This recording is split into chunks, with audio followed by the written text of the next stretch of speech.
Hey, good morning, teachers. Mineral Wells ISD. This is John.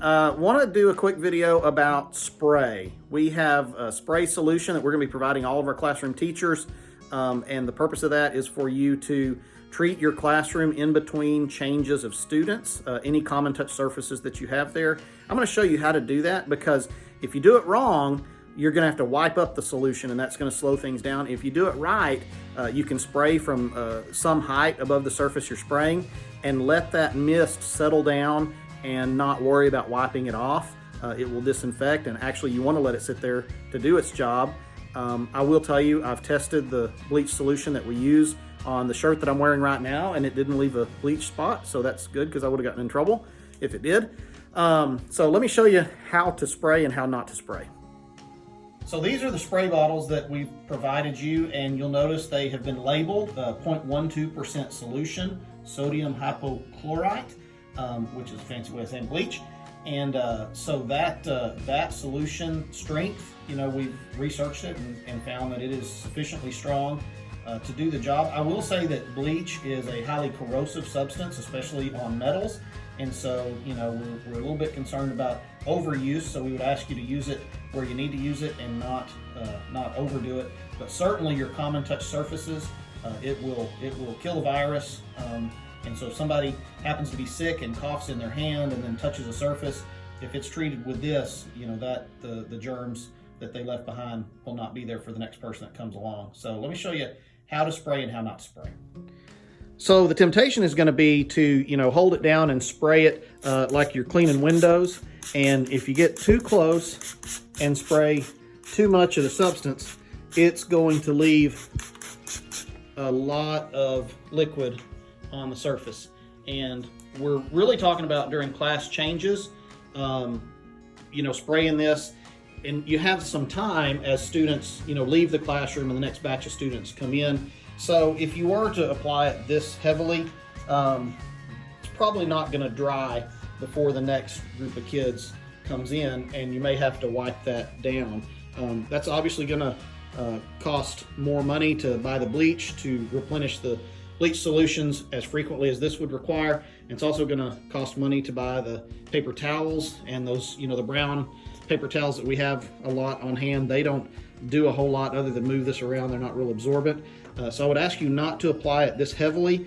And really, I don't know if you noticed, but I was spraying it pretty, down pretty close like this, and it really soaks it, and it really doesn't hit a wide swath. It just hits in this one little targeted area. I will tell you, you'll smell the bleach when you apply this. You can definitely smell it. So let me show you how you should treat a surface instead of that way. So this time you're going to see I'm a little bit farther away, and I'm going to spray this and let a mist settle.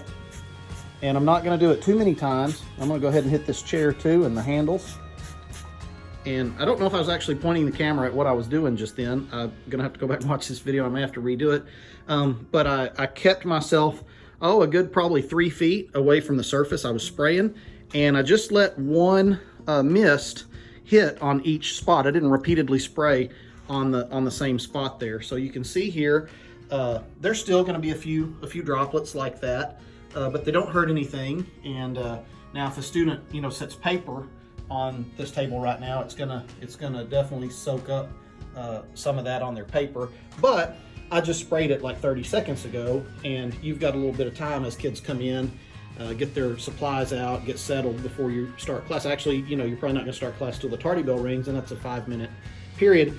But what I did there, the area I just sprayed is bigger than a student desk surface, and then I sprayed the chair too, and it literally took 5 seconds for that. So I understand you've got a whole classroom you've got to do, so we're looking at a process that's going to take a minute or two. And I think especially with bigger kids, it would be very easy to have a kid designated to come in and say, hey, or maybe at the end of a period, before you leave, if you'll go around and treat all these desks, if it's a trustworthy kid. But if I were to sit here and keep filming for 5 minutes, I think you would see a lot of the mist droplets are going to evaporate, and the ones that don't are probably not going to harm a whole lot. A kid might have to grab a Kleenex and wipe up a spot or two when they sit down at their desk, but I think it's very doable, and I think it will definitely keep us safe if you will do this between classes. So I hope this video helps you to understand how to do it. If you spray wrong, you're going to have a mess to clean up. If you spray correctly, then not so much. All right, thanks. Also, don't forget doorknobs. You're gonna wanna, oops, I missed on my first shot there. You're gonna wanna keep your doorknobs disinfected frequently because everybody touches them unless your doors are propped open. And don't forget with student barriers too, we're gonna need to keep those disinfected as well. A light misting should do it. And I don't think it's necessarily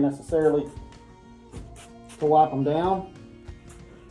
And I don't think you should worry about fingerprints, stuff like that. Maybe once in a while, you'll need to clean those off so that, they don't get so dirty that kids can't see through them. But I don't think it's necessary for you as teachers to have to be spraying and wiping. I think you'll run out of time between classes if you do that.